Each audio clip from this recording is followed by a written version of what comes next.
Bonjour, bienvenue dans cet épisode spécial de Bocalichous, un genre de petit bonus d'une petite émission à part. Il s'agit d'une sorte de best-of 2013. Voilà, j'ai sélectionné 2, 4, 6 livres qui ne seront pas classés selon un classement, mais qui seront classés selon, à mon sens, oui, classés selon un classement, je sais, enfin il n'y aura pas de palmarès, mais il y aura les meilleurs livres dans leur catégorie. Commençons tout de suite. Catégorie roman pop. J'ai élu Bloc Party de Richard Millward aux éditions Asphalt. Richard Millward, jeune auteur anglais, très doué, qui parle de drogue, de gens en prise avec un quotidien pas très sympathique. Là, on suit l'histoire de Bobby, un artiste peintre complètement défoncé au LSD à l'AMD tous les 4 matins. On va suivre son succès, ses amis, dans son HLM de banlieue. Je connais même pas la ville en fait, Middlesbrough, pardon pour mon anglais atroce. C'est très humain, c'est très authentique, c'est touchant. Il réussit à montrer des gens de catégorie sociale pas très favorisée, parfois pas très futés. Bon, c'est très sympathique, c'est un roman pop au bon sens du terme, puisqu'il parle de jeunes, de drogue et de problèmes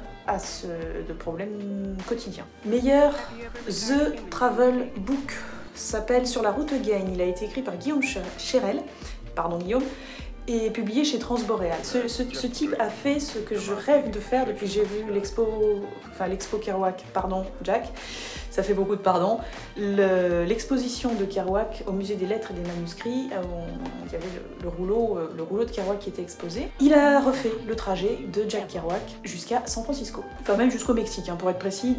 Guillaume il est allé jusqu'au Mexique, il n'a pas fait les choses à moitié et il raconte son périple. Ce qui est très intéressant, c'est qu'il ne se contente pas de faire un fanbook genre j'aime trop Jack, je fais la même chose que lui, et puis tout est merveilleux.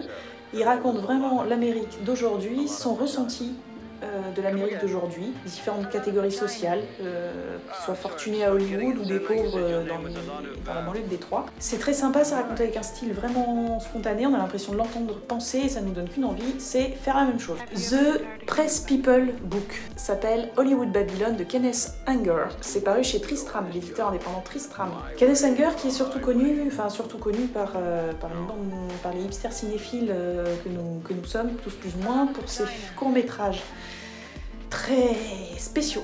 Kenneth Anger a un petit peu inventé l'homo-érotisme queer, court-métrage teinté de satanisme, de magie, de choses bizarres. Le monsieur, avant de devenir la référence pour Scorsese ou Lynch par sa bizarrerie, a écrit sur la presse, a écrit sur Hollywood, sur les gens, sur les acteurs.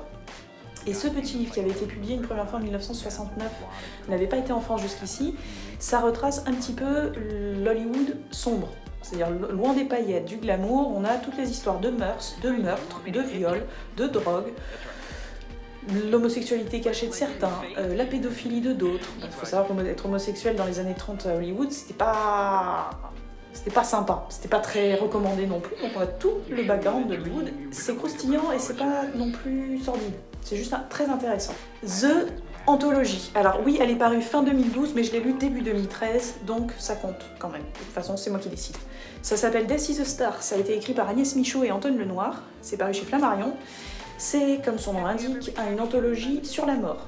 Seulement, là où c'est très intéressant, c'est que c'est fin, c'est pertinent, c'est drôle et c'est intéressant. On n'a pas entre les mains la énième anthologie gothique pleine de loups qui aboie sur un fond de pleine lune dans un cimetière avec une croix et des faux derrière. Pas du tout là-dedans, on est vraiment dans un contexte culturel, sympathique, avec des anecdotes folkloriques, des anecdotes empruntées au cinéma, des citations, des épitaphes, des dernières phrases, des dernières volontés. C'est très intéressant, il y a du poème. Voilà, c'est génial, c'est à offrir à tous ceux qui sont un petit peu rock'n'roll. C'est pop et rock'n'roll à la fois et intelligent, donc bravo Agnès et Anton. The Polar, on s'en serait douté, c'est American Desperado de John Roberts et Evan Wright chez 13e Note.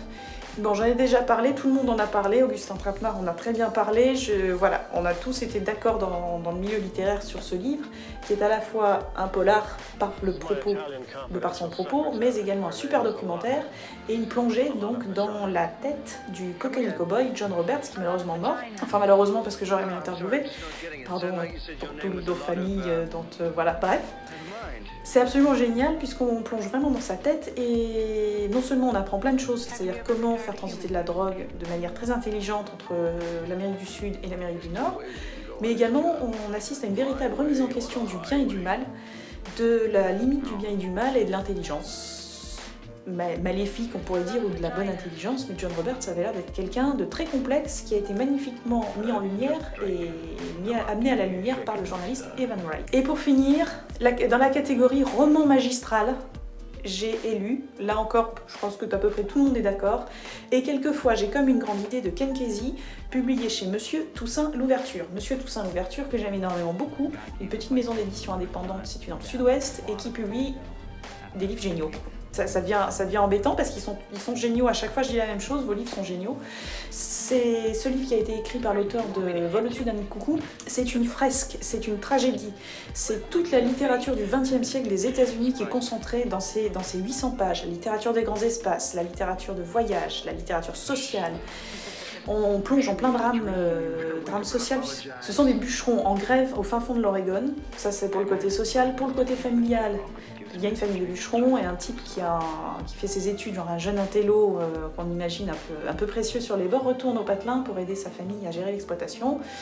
Et là, ça explose, on passe d'un personnage à l'autre, la narration est très fluide, très dense, on passe de la tête d'un personnage à un autre, de description, c'est fluide. On est vraiment promené, moi j'ai rêvé carrément des paysages qui sont décrits, je me suis vue dans cette famille, donc on est vraiment pris par ce roman qui est génial. Voilà, c'est tout pour ce premier top de l'année, premier hors-série, on va l'appeler comme ça, c'est un petit hors-série. On compte sur vous pour partager, aimer, commenter, continuer le bouche à oreille à répandre la bonne parole et je vous dis à la prochaine.